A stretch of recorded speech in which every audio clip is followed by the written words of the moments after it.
राधे राधे मित्रों। कार्तिक मातम में 24वां अध्याय।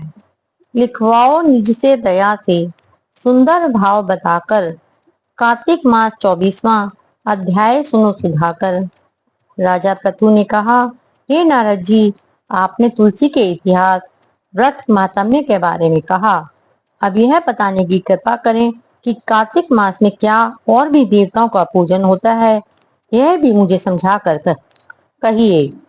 नारद जी ने कहा, पहले समय में पर्वत के निकट कर्तिपुर में एक धर्मात्मा धर्मदत्त नामक ब्राह्मण रहता था। वह भगवान विष्णु के सब व्रत करता था।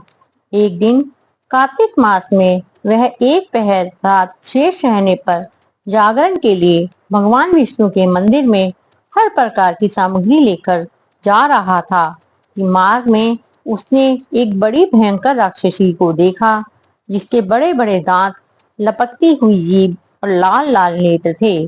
उसका शरीर नंगा और मांस रहित था। उस भयंकर राक्षसी को देखकर धर्मदत्त बुरी तरह कांपने लगा। अन्य कोई उपाय न देखकर उसने पूजा वाली थाली और जल का लोटा उसके ऊपर फेंक दिया, क्योंकि उसने भगवत नाम का जप करते हुए वह सामग्री और जल का लोटा जिसमें तुलसी दल पड़ा था उसको मारा था, जिससे उसके जन्म जन्मांतर के पाप नष्ट हो गए और पूर्व जन्म याद आ गया। वह हाथ जोड़कर धर्मदत्त के चरणों में गिर पड़ी और बोली, हे विप्र, मैं पूर्व जन्म के कर्मों के फल से इस अवस्था को प्राप्त हुई हूँ। नारद जी ने कहा, हे राजन, उसे इस प्रकार प्रणाम करते देख अति विस्मित होकर धर्मदत्त ने पूछा, तेरी यह अवस्था किस कर्म के फल से हुई है? तू पूर्व जन्म में कहाँ रहती थी और तेरा कैसा चरित्र था? यह सब कुछ मुझे बताओ। उस राक्षसी ने, जिसका नाम कलहा था, कहा कि हे ब्राह्मण, सौराष्ट्र में भिक्षुक नामक एक ब्राह्मण रहता था। मैं उसकी पत्नी थी। मेरा स्वभाव बड़ा ही निष्ठुर था। मैंने अपने पति का कभी भला नहीं चाहा, ना उसे कभी अच्छा भोजन दिया और ना ही मिठाई खाने को दी। मैं प्रतिदिन उससे लड़ती झगड़ती रहती थी। मुझे इस प्रकार की झगड़ालू देख तथा नित्य प्रति की कलह से तंग आकर मेरे पति ने दूसरा विवाह करने का निश्चय किया। यह सुनकर कि मेरा पति दूसरा विवाह कर रहा है, मैंने उसकी विवाह से पहले ही विष खाकर आत्महत्या कर ली।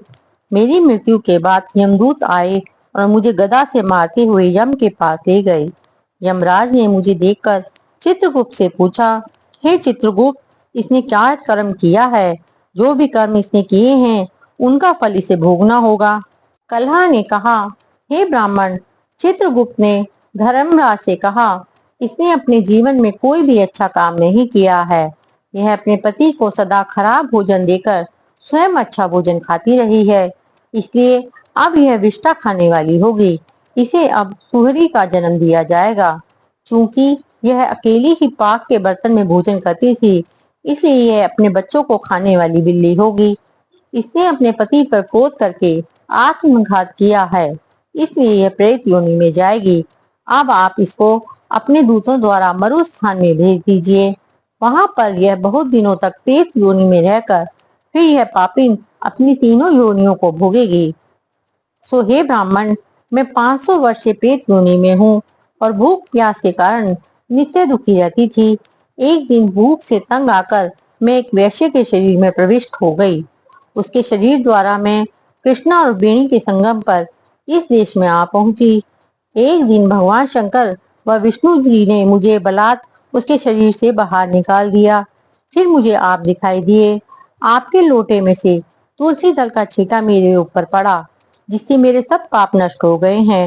हे द्विजोत्तम, अब आप मुझे यह बताइए कि आगे होने वाली 3 योनियों और इस प्रेत शरीर से किस तरह मेरी मुक्ति होगी। धर्मदत्त कलह की बात सुनकर उसके पिछले कर्मों और वर्तमान अवस्था को देखकर बड़ा दुखी हुआ। उसका दुख देखकर उसका चित्त पिघल गया और उसने दुखित भाव से कहा। 24वां अध्याय समाप्त।